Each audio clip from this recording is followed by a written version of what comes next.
Saturday, June 8th, 3:13 a.m. currently. It's raining outside. My neighbor's tree struck this corner of my house outside on May 25th. And as a result, it's raining currently, and now water is seeping through my garage at the very same corner in which my house was struck by the tree on May 25th. This has never happened before.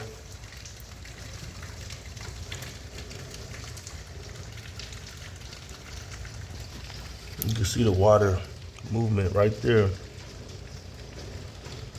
coming down.